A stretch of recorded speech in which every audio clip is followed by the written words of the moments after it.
welcome back to my channel. So I got a special request for some teriyaki chicken, and today I'm going to show you all how to make it. So to get started, I have here some chicken thighs, which I went ahead and washed thoroughly, and I'll be using some dark sweet soy sauce and some light regular soy sauce.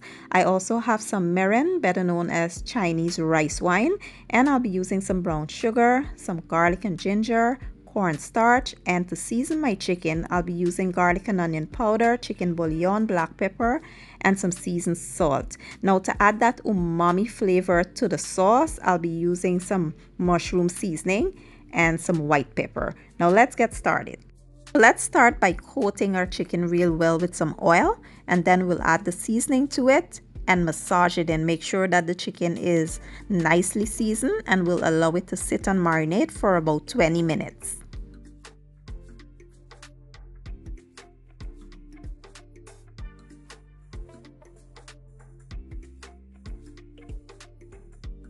So to my preheated grill pan, I will now add some canola oil. You can use any oil of your choice. Then we'll place our chicken thighs in there and we will sear them on both sides.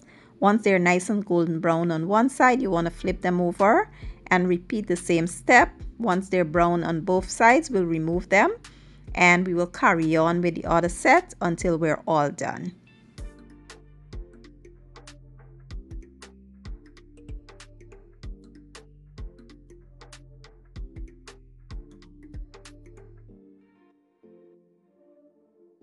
To my preheated skillet, I will now add some canola oil as well as some sesame oil.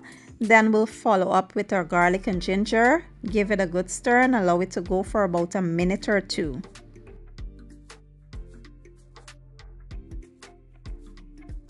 At this point, we'll add our rice wine, soy sauces, brown sugar, and the seasoning. We'll also add 1 cup of plain water here. Give everything a good mix and allow it to come up to a simmer before we add the cornstarch. And just a quick reminder, if you don't have mushroom seasoning, you can simply omit it. It's just to give the sauce that umami flavor. It's like a natural MSG. Once everything comes to a simmer, we'll now add our cornstarch. Make sure you mix the cornstarch into a slurry before adding it. And we will allow it to thicken. Once it thickens, we will add our chicken back into here. Now I did went ahead and cut the chicken up into bite sizes before adding it, and we will, just allow the chicken to cook for about 3 minutes just so it can cook all the way through. I did not allow mine to cook through because I didn't want my chicken to be overcooked. So now I will allow it to be fully cooked for 3 minutes, and once it's cooked, we will add some sesame seeds for garnish, and that's it. Super simple and easy, and this is better than any takeout. It's the perfect weeknight dinner, or even you can have it on weekends. It doesn't matter when you have it. It's delicious, and I hope you all give it a try. Now I did plate mine up with some plain white rice and some steamed broccoli, and it was amazing. The entire family enjoyed it, and I hope you give this recipe a try. If you enjoyed the video, don't forget to give it a thumbs up, share it, and leave a comment down below. I will leave all the ingredients down in my description box, and I'll see you all next time. Thank you for watching. I appreciate your support, and as always, enjoy.